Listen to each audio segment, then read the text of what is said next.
Welcome into the Fantasy Football Diagnostics Podcast, where we provide you with your weekly diagnosis of everything fantasy football. Whether it's season-long leagues, dynasty, DFS, or sometimes even IDP, we got you covered all year long.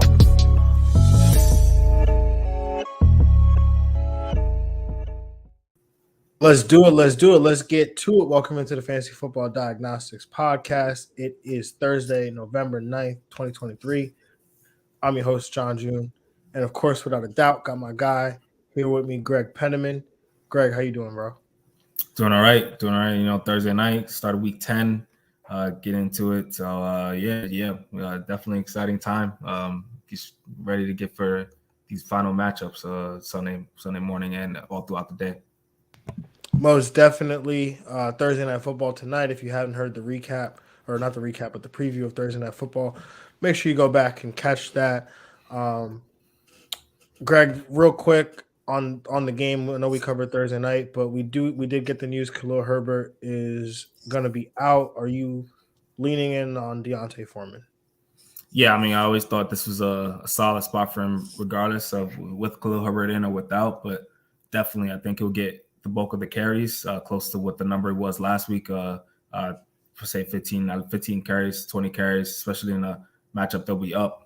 The thing that, you know, the Bears know how to do well is run the ball well, and the thing Carolina doesn't know how to do is defend the run. So expecting a very good day for Foreman. I'll say at least a strong RB2 day. Yeah, most definitely agree. Definitely in my top 20 of running backs this week. Yeah, RB1 upside. I was definitely excited seeing him on my roster in this matchup, so I get to slot him in the start today. Yeah, it's funny because I was kind of hoping that we could get through this whole podcast and not talk about D'Onta Foreman for the sole purpose of me not wanting you to put him in your lineup against me and a league of extraordinary people. But hence, here we are. Got to serve the people.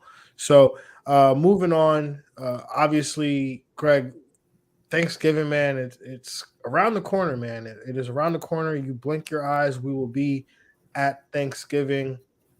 So obviously, as we typically do, I mean, we don't, Thursday is Thanksgiving, and we will not be here recording on that Thursday as we typically aren't doing. So the Spodioti Dopa show is back Wednesday, November 22nd. We will be here recording live. Sometime in the morning. We're shooting for 10 a.m. right now, but we will, lock that in as we get closer to the day. But we'll be live here. We'll do about, 2 hours of just breaking down basically every single game here. And, you don't have to consume all of it in one sitting. You could, save some of it. Obviously, we're going to break down all the Thursday games. The Thanksgiving. No buys, Week 12 either. Love no it. Buys. So no buys. You are going to get a full sitting then. About a week's worth of a show in one podcast. So if you are here or obviously you're listening, make sure you definitely chime in that day because it will be a fun day. We will, at a very minimum, we will have a lot of fun because when we're on here for 2 hours, there a lot of things can happen. A lot of things can happen. Things go left real quick. You get to slide for 2 hours. We need like a Kyle Pitts counter or something like that. Something crazy. Dylan saying, "What's up, boys? What's up, Dylan?" You. Says he needs some fantasy advice. Well, you came to the right place. Definitely, if you need some, cooking advice, I mean, maybe this is a place to come. But is your show ending? No, we just started, man. Jump on in. Welcome in. We Dylan asking if the show is ending right now. No, we just got here. All right, best case scenario for expectation coming in. I think it's just getting started. Yeah, man. All right, let's get into the games, man. Starting with the 4-5 Atlanta Falcons traveling to Arizona to take on the 1-8 Arizona Cardinals. This game has a 43-point total where the Atlanta Falcons are 1.5-point favorites on the road. I'm going to take the over. I'm going to take Arizona to cover and Arizona to win. I think the fantasy community is collectively like Arizona Cardinals fans this week because nobody wants to see good things happen for Arthur Smith.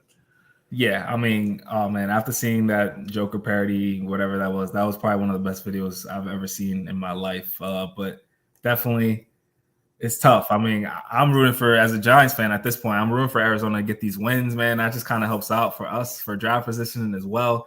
Yeah, I think I'm gonna take the over here and the Cardinals to get the win, and the Cardinals to cover as well.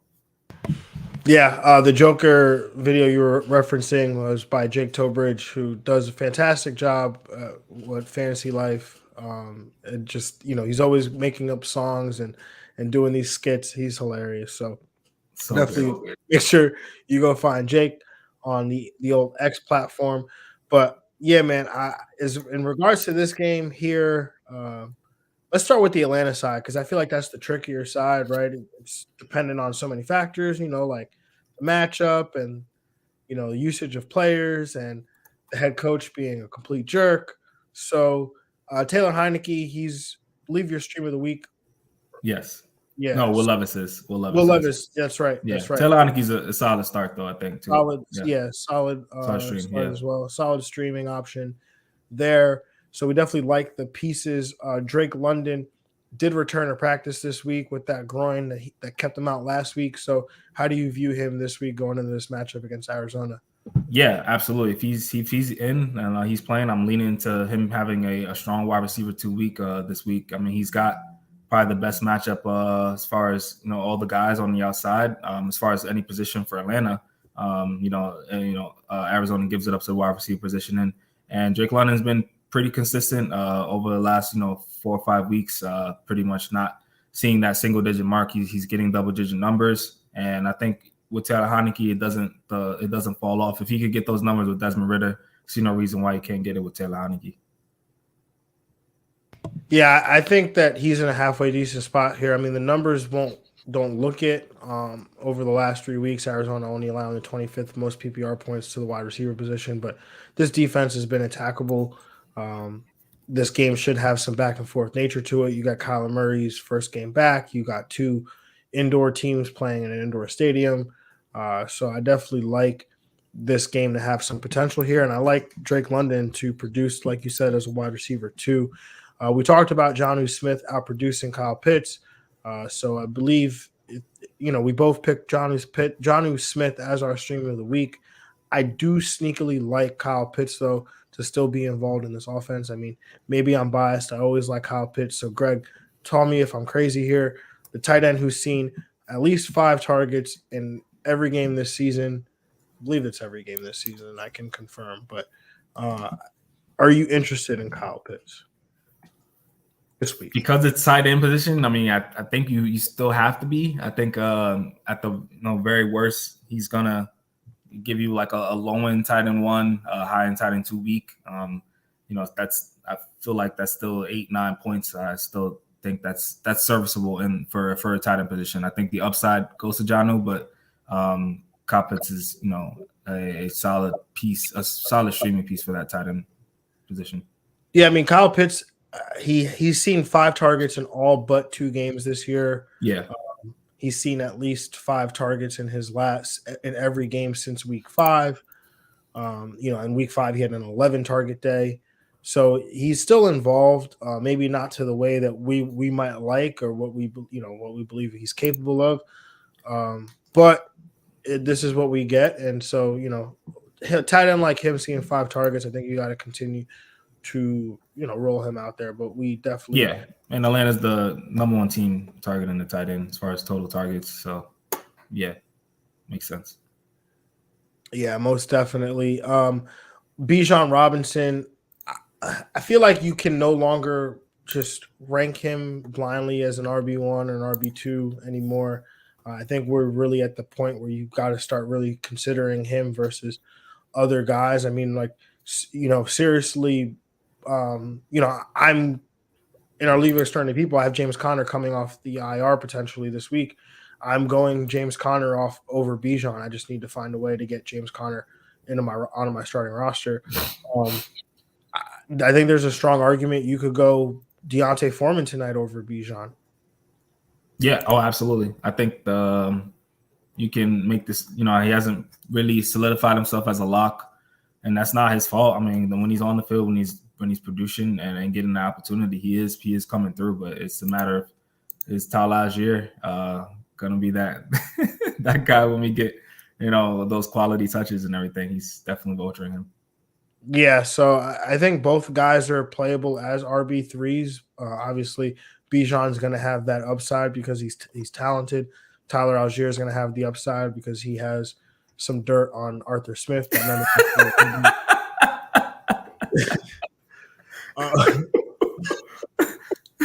Oh, man. On the Arizona side, James Conner, if he can go, I think he's an immediate RB1. We saw the usage that he was getting. So I definitely like that. Do you feel the same way there, Greg, with James Conner? Yeah, I mean, before his injury, he was probably one of the best values you could have at running back. He was producing at a good level. So I think, yeah, he slides right back into a good RB2, high in RB2 level. Some RB1 and then upside. With the emergence of Kyler Murray, are you putting him in your lineup this week, Greg, with his return to the lineup? Yeah, absolutely. I mean, in a couple leagues, I've been waiting for this day.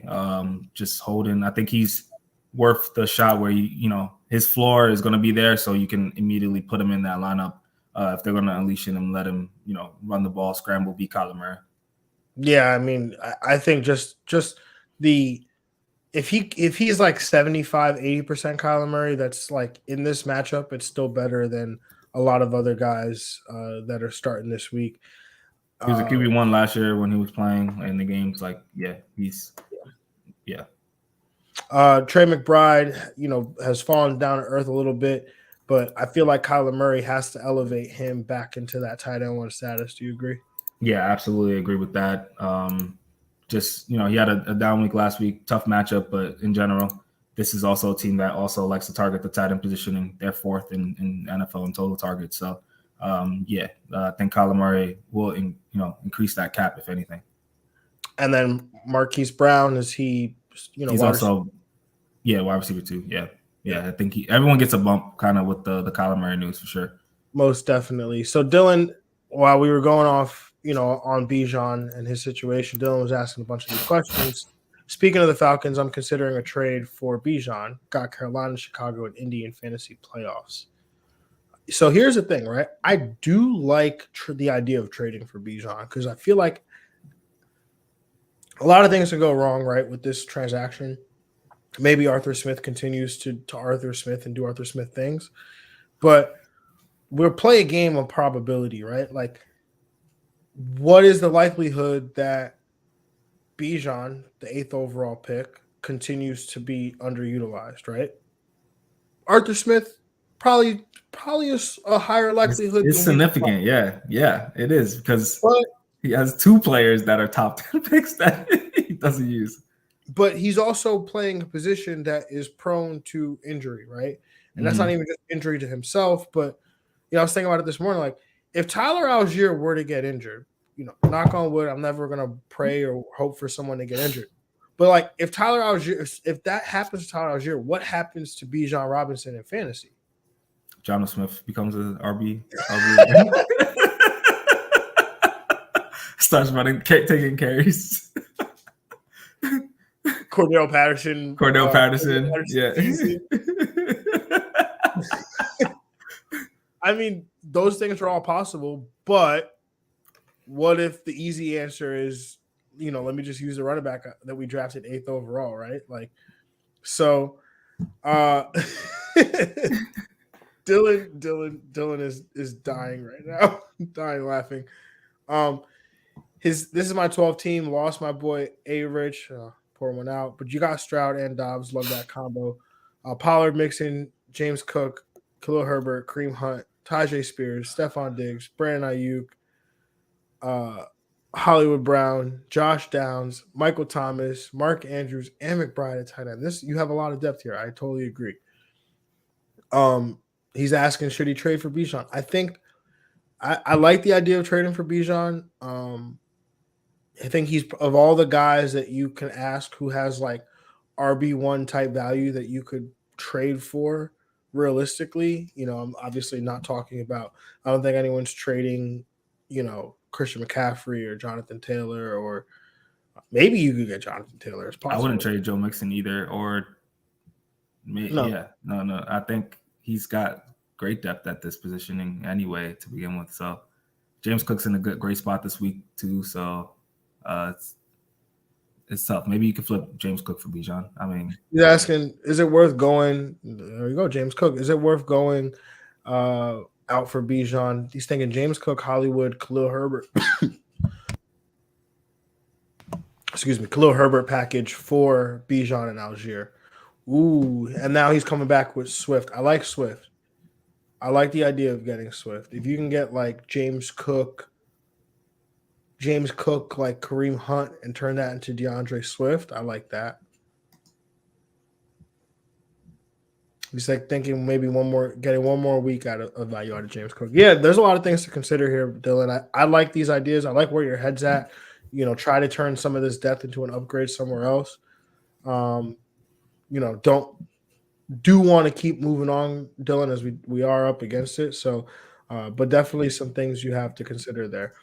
On the next matchup here, we've got the 6-2 Detroit Lions traveling to LA to take on the 4-5 LA Chargers. This game has a 48.5 point total, where the Detroit Lions are 1.5 point favorites on the road here. Greg, where are you going with this game? I'm gonna take the over. I'm gonna take the Lions to cover and the Lions to win. See it the same way. Goff is probably in the best spot that he's been in for a few weeks now.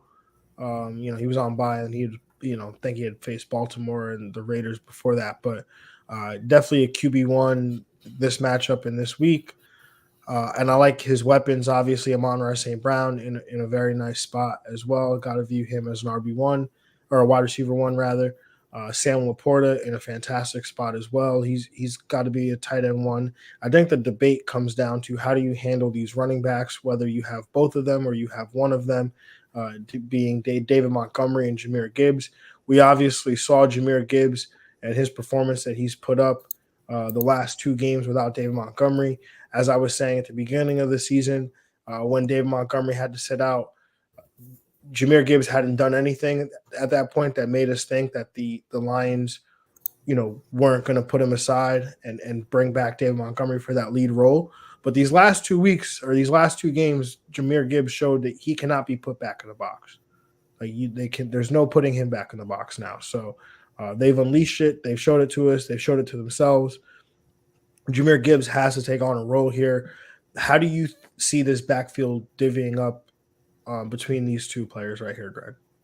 Yeah, I think they do still really love David Montgomery as a player and what he does for this offense. The last time he had a slight injury, came back and just ran right back to kind of that RB1 level. So I think both of them here in this spot are kind of in that RB2s. I'm not sure who has the higher upside though, because David Montgomery, I think this team really does like him and what he does, when they're in the goal line, in the red zone, getting those touchdown opportunities. So I think slightly David Montgomery still gets the edge here to me. Yeah, and I agree with that. I think Monty's going to get the edge.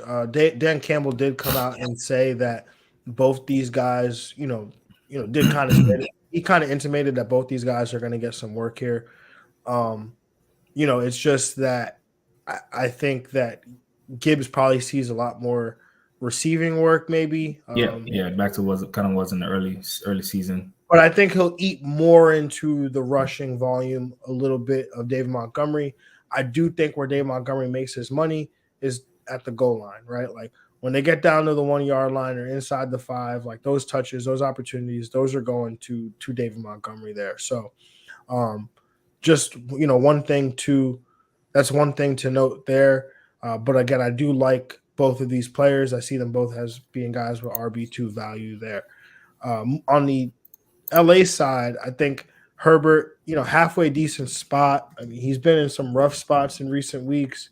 Obviously had the Jets game last week, and this week is not that much better. Detroit, the 19th most fantasy points to the quarterback position, so better, but still bottom half in terms of a matchup here. So I think that probably caps his upside. Although the game environment could make it so that he finishes in a QB1 type day. I don't know, Greg. Do you see it that way, or are you not? You're not afraid of Herbert in this matchup? Yeah, not afraid of Herbert at all. I think in non-tough matchups, he's been pretty good this year. So I think he's a high in QB1 for me. Keenan Allen gonna make his way as a wide receiver one, probably get there through volume. Yes, absolutely. Yep. And then Austin Eckler, RB1. Yep, he's back to that level, which is great to see. Anybody else you want to play in this matchup? No, Quentin Johnson. I mean, he was in a tough spot. I mean, he was a little bit involved, but I think he's still a stash option for me. Yeah, I don't particularly want to play him. I mean, Detroit's 30th against the wide receiver position, 30 most fantasy points to the wide receiver position over their last 3 weeks. So, not really a place where I particularly want to go to. But there's gonna be someone else he throws the ball to, though. I feel it. Just don't know who. Yeah, most definitely.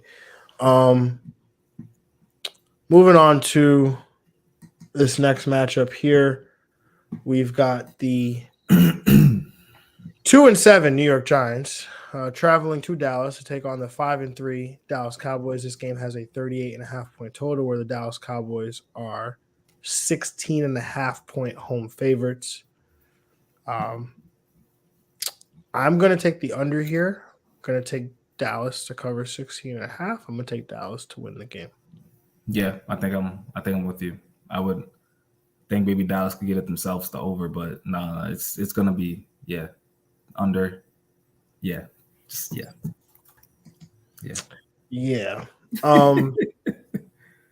On the Dallas side, I think Dak Prescott probably going to be a lower end QB1. I mean, in games where they've been forced to throw, they've had to face some kind of negative game script.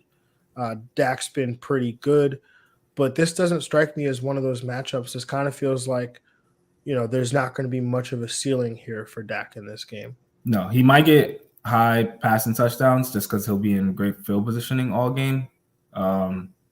But yeah, as far as a high yard count, I don't think he'll get that, which will cap him a little bit. So lower end QB1 for me. He won't need to do much. They won't need to do much. I still think CeeDee Lamb finishes as wide receiver one. I mean, the only concern there is like, what if this game, what could he get pulled in like the third or fourth quarter? Like this game is completely non-competitive, right? Yeah. Tony Pollard, high end RB2, I think. If there's a week for him to bounce back and finish as an RB1, I think it's this week. Yeah, he's definitely got to get a touchdown in this one. Like, yeah, for sure. Most definitely.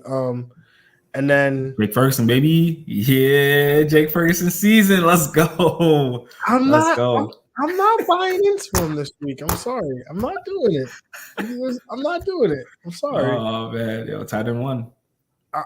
I just, to me, he's got to be a low end tight end one. And like, that means that like he's with a bunch of guys that could all finish as like tight end 7 through 12, but he could also finish like tight end 17.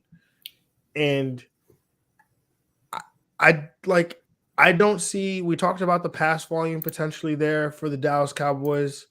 Like maybe he catches a touchdown in the red zone, but last week, I don't see the production that we saw last week following, this week in this particular matchup here. Yeah, I'm hoping for, expecting like 10 to 11 PPR points, I think, though. Yeah, so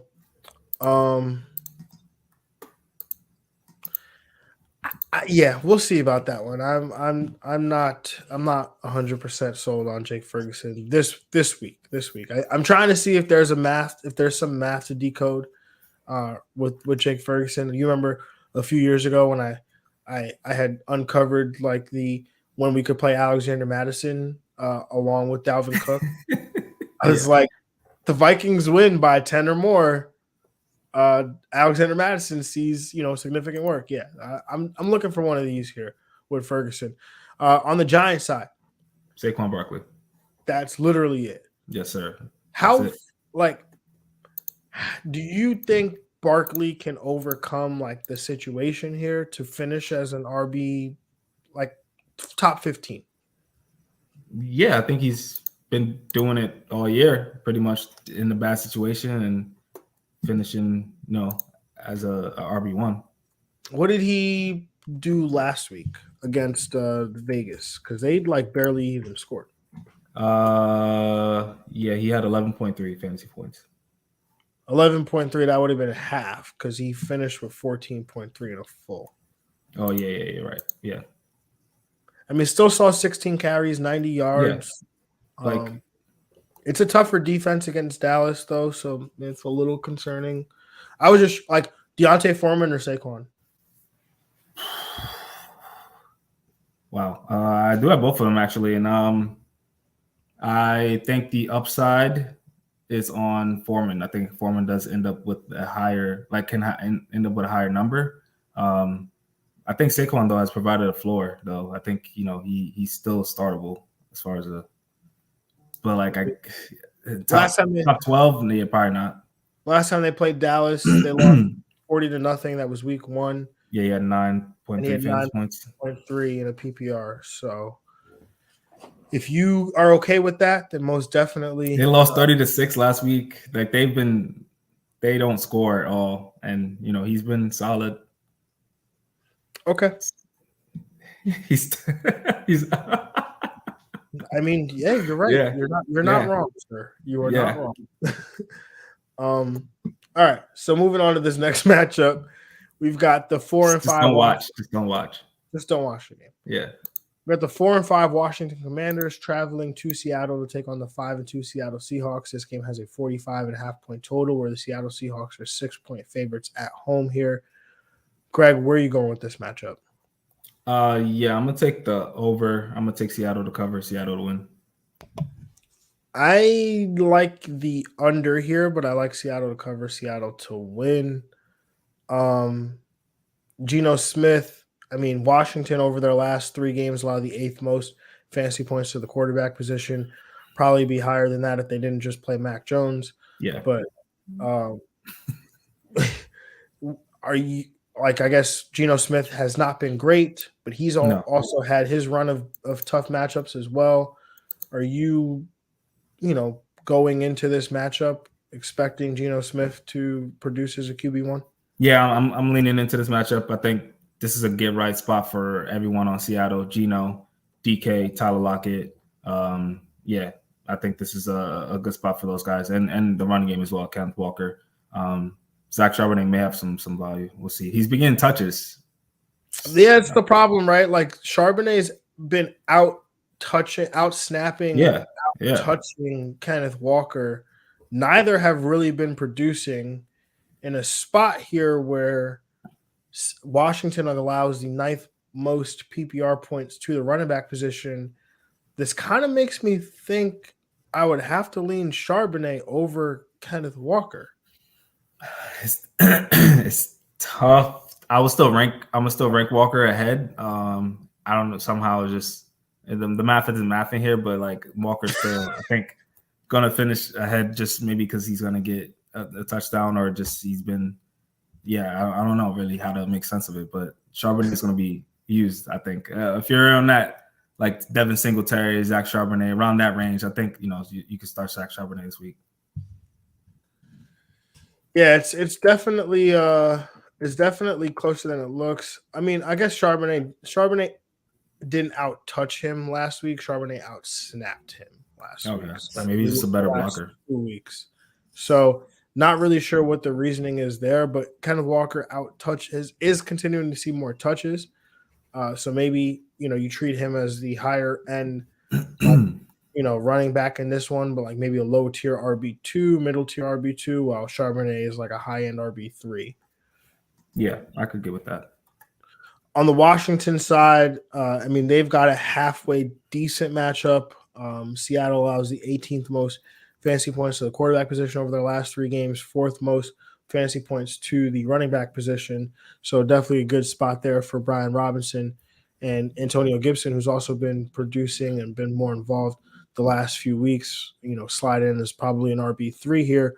But Sam Howell, any concern here about him in this matchup? How do you potentially view him amongst quarterbacks this week? No, I think he's found a little more consistency, especially since that Giants game. The game before that as well was a little shaky, but I think he's here to take that turn, maybe hit a rookie wall. But I think he's going to be a QB1 in this week. It's funny because I haven't corrected you to this point, but you often refer to Howell as a rookie, but he's a year two player. Crazy. Year one starter. There you go. Yeah, I think his first start came in week 18 last year against Dallas. Gotcha. But yeah, so your first year starter, year one starter here, Sam Howell. Look, the Washington Commanders feel like they found their franchise quarterback, so we'll see if Sam Howell could keep it up. I like him to finish as a QB1 this week. I like the spot here for Logan Thomas as well. Seattle allows the third most PPR points to the tight end position. So Logan Thomas is in a fantastic spot here to finish as a high-end tight end one. Yeah, I'm with you on that. And Terry McLaurin must start as well. Yeah, definitely got to start Terry McLaurin. Even though the matchup seems tough, 31st most PPR points to the wide receiver position over their last 3 games. I think you got to just continue to trust in Terry. Scary Terry's back, man. He's back, man. Moving on to this next matchup, the 4-4 New York Jets traveling to Las Vegas to take on the 4-5 Las Vegas Raiders. This game has a 36.5 point total. Line opened up initially with the New York Jets as 1.5 point favorites on the road. It's a point now, like 0.5, actually. I think it's a pick 'em. Yeah. I think it might be down to a pick 'em. 0.5 would be crazy. If I, like that would be crazy. But yeah, let me see. FanDuel Sportsbook. Yeah, Jets -1 is basically a pick 'em. Yep. Yeah. So, Greg, where are you going with this game? Give me the under. Give me Vegas to cover, Vegas to win. Give me the under. Been saying it for 2 weeks now. Give me Vegas to cover, Vegas to win. Greg, you want to know what I did the other day on Monday? Made a bet on Vegas. I went in to the FanDuel Sportsbook app, and I said, well, let me get some value while I can, right? Mm-hmm. So I jumped in on Jets or Raiders to cover a 3.5 point spread. Oof. Against the New York Jets on Sunday. You got it real nice. Oh, sorry. I got it -4. It was -4.5 plus 200. Wow. Yeah. Yeah. Hey, man, if that's how you feel, I'm doubling down on the Vegas winner, man. I mean, Max Crosby should have he should have one of those days, man. He should be. I mean, look. The Billy Turner, who was starting at right tackle for the Jets, he was pretty bad. But Zach Wilson also is pretty bad. He's like oblivious to pressure, has no idea that it's coming. Do we see Trevor Siemian in this game? Are we? Is it no. No. He's not even. He's still on the practice squad because activating him would make too much sense. Oh man, yo. But yeah, so Billy Turner broke his hand. Has a broken bone in his hand, so possibility that his backup plays on Sunday. So we'll see about that. Anyway, on the Raiders side, like Josh Jacobs has got to be an RB1 in this game. I mean, we saw the commitment to the run game last week. Antonio Pierce doubled down on that when they asked him, what do you want? When people see your team play for the Raiders, like, what do you want that to look like? And the first 2 words that came out of his mouth, a team that can run the ball and can stop the run. Spoken like a true NFL linebacker. Josh Jacobs saw 28 rush attempts in his first game under Antonio Pierce. I think we're going to continue to see that here. So got to roll him out there as an RB1. And majority of those will be like on the Jets 50-yard line. So like the field positioning, man, that's nice. I like what the quality of those touches will be. Yeah, and I talked about this a little bit as well. The Jets just lost Al Woods. I think they lost him in the Giants game to a torn Achilles. And he had one job on the Jets, which was, stop the run. And, he's a big human being. And again, he will not be playing for the Jets. I think we saw shades of that happen, show itself on Sunday or, on Monday when they played the Chargers. I think we'll continue to see that on Sunday with, Josh Jacobs against that New York Jets defensive front. Jacoby Myers, Devontae Adams, are you staying away from these two guys? I mean, the New York Jets allowed the 32nd most fantasy points to the wide receiver position. These guys have been in tough spots playing with a rookie. They've been, underwhelming to say the least at certain spots. Devontae Adams more than Jacoby Myers. They're playing with Aiden O'Connell and a rookie quarterback. Are you interested at all in going with these two receivers? Yeah, I think if you can find a hotter matchup, I mean, you might be forced to play these guys, but I think that at the very least they're both downgraded to like flex level right now, and you're making a decision based on who you have on your roster and maybe in better matchups, because the cap is going to be up. They might not even need him anyway in this game, so it's going to be tough. I mean, honestly, when you're an NFL offense, like when you're an NFL team and you're playing this version of the New York Jets, like you literally just need to find a way to score at least one touchdown, because like that should give you enough confidence that Zach Wilson-led offense can't do anything. Yeah, it's tough. It's just the Giants offense the same way. Yeah, it's literally tough to watch. Breece Hall. He should have a great matchup. He's in a good spot here. Very good spot. He'll be the offense. Las Vegas allows the most PPR points to the running back position over the last 3 games. Saquon Barkley was still able to get his going. So it's tougher here, but Josh Jacobs or Breece Hall in the same game. Josh Jacobs still. Just touchdowns. He might get 2. I'm in a league right now where I've got both of them. And I've got to make a choice between one of them. Right now, Breece is in the lineup because just that's how I kind of like feel. But I very strongly know that before Sunday 8:20, I'm gonna change it to Josh Jacobs. Garrett Wilson, any faith in him to finish as a wide receiver too? Low end, yes. Yeah, I mean, I think he was still able to get, I believe it was 70 yards receiving in the last game against. He did fumble that ball too. I think the fumble would have not brought him down a little bit. He would have finished higher too. Yeah, he would have. 13. I mean, 13 targets, 12 targets, 7 targets, 14 targets. I mean, I think you got to continue to roll him out there just for that target volume alone. Yeah. All right. Anything else on this game? No.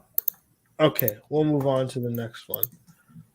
Last game we're covering today, the 3-5 Denver Broncos traveling to Buffalo to take on the 5-4 Buffalo Bills. This game has a 47-point total, where the Buffalo Bills are 7.5-point favorites. I am going to take the under here. I'm taking Denver to cover 7.5, but I will take Buffalo to win.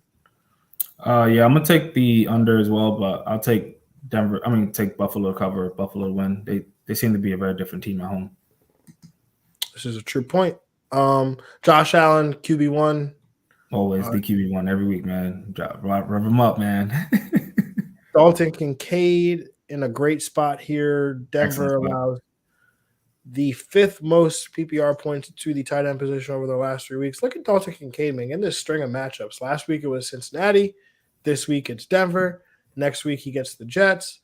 So just like a string of great matchups here for Dalton Kincaid. Yeah, Dawson Locks, just take your time. Just chill. You don't need to come back. Just chill. Yeah, get healthy. Spend time with the family. Thanksgiving coming up, Now, Stephon Diggs, he's in a tougher spot. I mean, 28th most PPR points to the wide receiver position Denver allows, and he does have a personal matchup with Patrick Surtain II.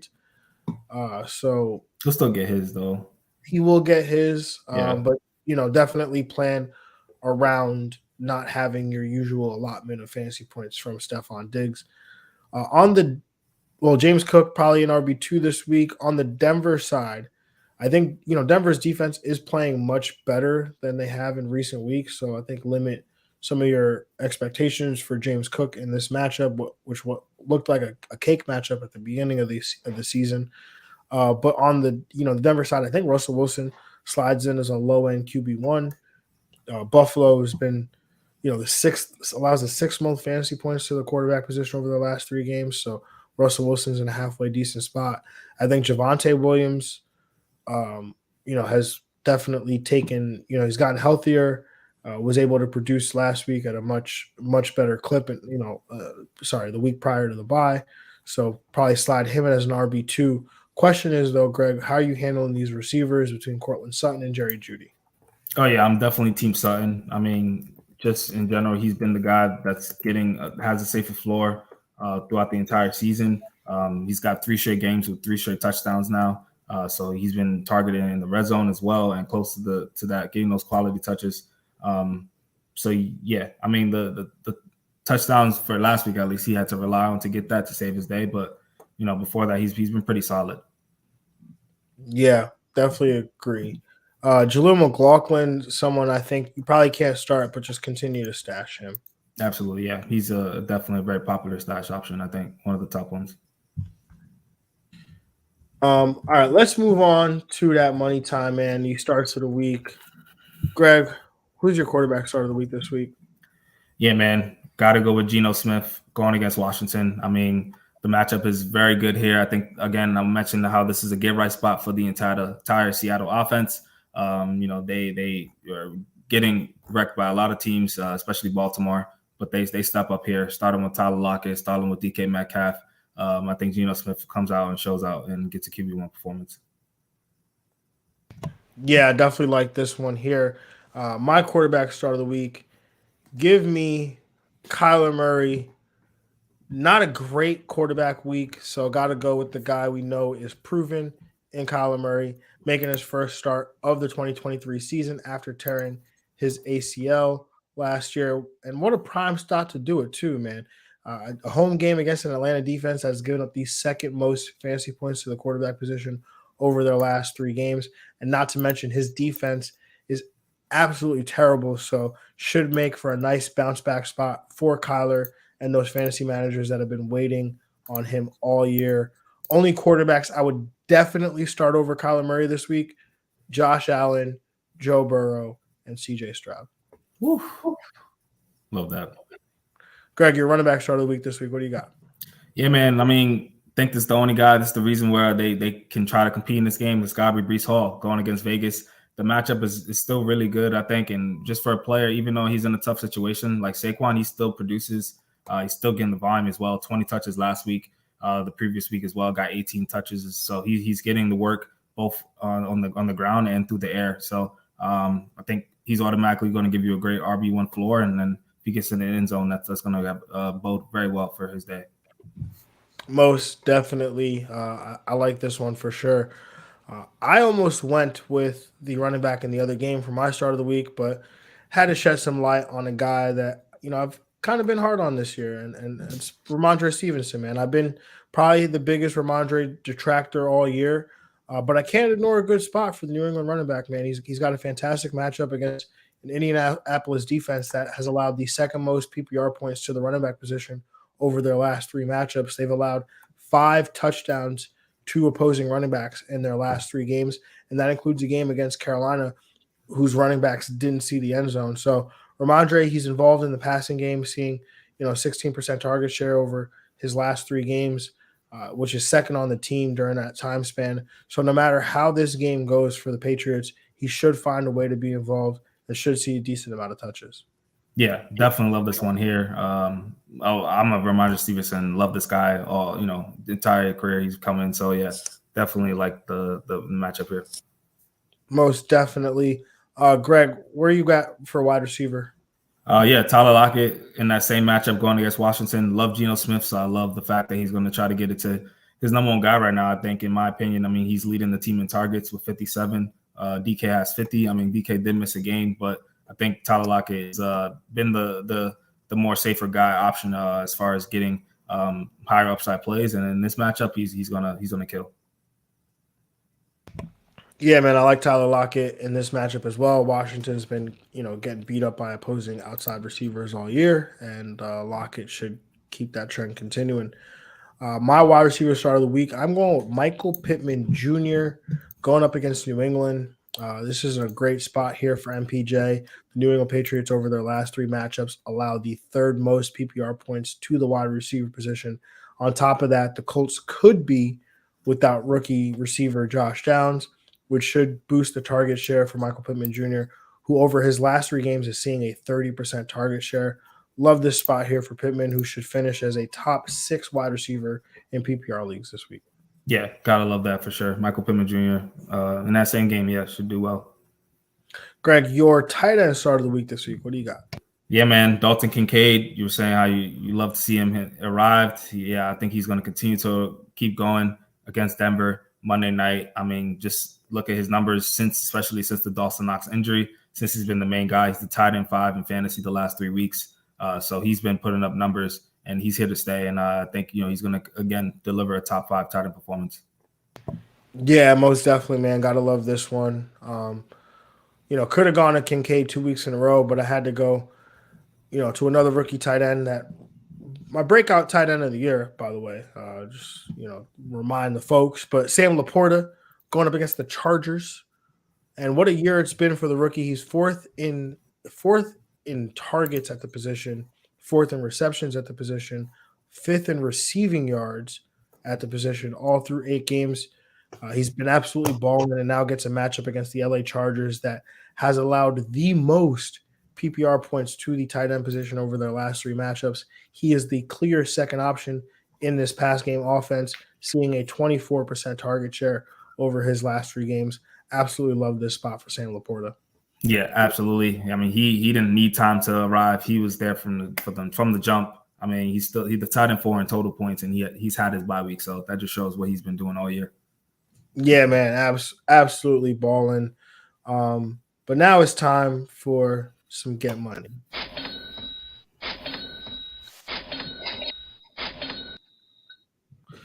Greg, Get Money, for the people that don't know, it's a head-to-head DFS contest on FanDuel where we play the main slate, and we hold a snake-style draft where once a player is selected, they are removed from the player pool. We missed week 4, I believe it was. We are tied 4-4. So looks like we are going to looks like we're going to have to, this is a rubber match right here because you went on a 4-game win streak. I went on a 4-game win streak, and so now here we are, 4-4. Mm-hmm. You got the first pick this week. What do you got?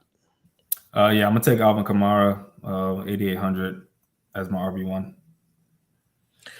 See, there are weeks where I feel like me and you are going to be all over the same guys, and then there's weeks where I really can't tell. Mm-hmm. This is one of those weeks where I really can't tell. Yeah. It's not a lot of options, but still some options. So, yeah, I don't know. It's interesting. Yeah. With my well, at tight end, I'm going to go Sam Laporta, 6,500. As my wide receiver 1, I'm going to take Amon-Ra St. Brown, 8,600. At running back, I'm going Joe Mixon, 7,700. I'm going to take quarterback. I'm going to take Will Levis, 6,800. He's cheap. I need that spot to lock down to make this work. My second running back, I'm going David Montgomery, 7,500. My second wide receiver, I'm going to take my start of the week, Tyler Lockett, 6,800. For my first wide receiver, I'm going to take Tank Dell, 6,400, going up against Cincinnati. That's brutal. First snipe of the day. I'm gonna just have to pivot to Drake London as my third wide receiver, 6,500.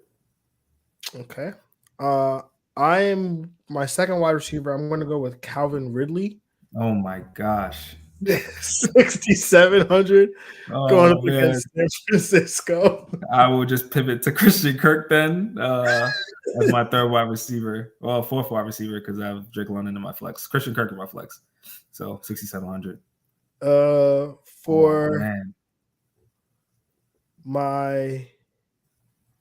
In my flex, who do I want to pivot here? Yeah, I'm a pivot. In my flex, I'm gonna go with Aaron Jones, 6,800, going up against Pittsburgh. Yeah, my RB2, I'm gonna take Jaylen Warren, 5,600, going against Pittsburgh. I mean Green Bay. Yeah. For my defense, I'm gonna go with the Dallas Cowboys, 5,200, going up against the Giants. My tight end, I'm gonna take Dalton Schultz, 6,100, going against Cincinnati. As my third wide receiver, give me Jaden Reed, going up against Pittsburgh, 5,400. And yeah, as my defense, I'm gonna take the Cleveland Browns, 4,100, going against Baltimore. They're a nice value on DraftKings, especially. They are. They get theirs no matter the score. Yeah. My last pick, I'm going with my quarterback here, CJ Stroud, 7,700. Like I said, only quarterbacks I would play over Kyler Murray, Joe Burrow, CJ Stroud, and Josh Allen. And CJ Stroud right here in my lineup. Yeah, I couldn't go many starts of the week here. The only start of the week I was able to go with was Sam Laporta because my other two starts of the week play at the 9:30 in the 9:30 slot. So, Greg, why don't you go ahead and read off your lineup?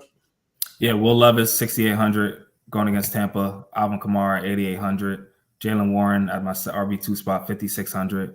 Amon-Ra St. Brown, 8,600. Tyler Lockett at the wide receiver 2 spot, 6,800. Christian Kirk is my wide receiver 3, 6,700. Dalton Schultz at the tight end position, 6,100. Drake London at 6,500. And my flex and the Cleveland Browns defense, 4,100. Nice. My lineup, I got CJ Stroud at quarterback, 7,700, going up against Cincinnati. Joe Mixon at my running back, 7,700, going up against Houston. David Montgomery, 7,500, going up against the Chargers. Tank Dell, 6,400, going up against Cincinnati. Calvin Ridley, 6,700, going up against Jacksonville. Going up against San Fran. Jaden Reed, 5,400, going up against Pittsburgh. Sam Laporta, 6,500, going up against the LA Chargers. Aaron Jones, 6,800, going up against Pittsburgh. I'm going to swap him and Montgomery because I want the later guy on my flex. And then Dallas Cowboys defense, 5,200, going up against the New York Giants. Yeah. Hopefully Dallas's defense doesn't get like 50 points. Yeah, I was like, I feel like I gotta pay for 16.5 point favorites here. Guys, I know we had some questions in the chat. Unfortunately, let's see, we could probably get one or two in. Unfortunately, due to buys, I got to start either Miles Sanders or Tyjae Spears. What do you think? Tyjae Spears. Yeah, I agree with that. 2-quarterback league. Would you trade Collins for Mayfield? He has Mahomes and Heineke. His wide receivers are Ayuk, Evans, Collins. Running backs are Jacobs, Kamara, Pierce, Hunt, and tight end is Laporta. I would not trade Collins for Mayfield. I would just ride Heineke and keep getting that volume at receiver or that upside at receiver. Yeah, I agree with that as well. All right, let's close this one out. Greg, anything you want to say to the people before we close it out?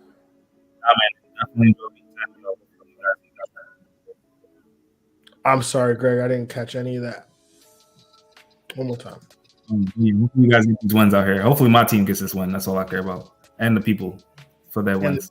For their wins. I mean, hopefully you don't get this win against me. This week in League of Extraordinary People. I did beat you in our Dynasty League last week. So I'm trying to. Yeah, it's tough. I have the most points against in that league. It's tough. Got to play better defense. Highest points in the loss, just saying. Oh, great. I'm sorry to hear that. Score more points this time. Yeah. It's an offensive-driven league, Greg. Didn't you know that? And anyways, until next time, y'all, we'll catch y'all on Monday, 3 p.m. Eastern, right here. Make sure you comment, like, subscribe, all that fun stuff, and we'll catch y'all later. Have a good one, everybody, and we're out of here. Peace. We out.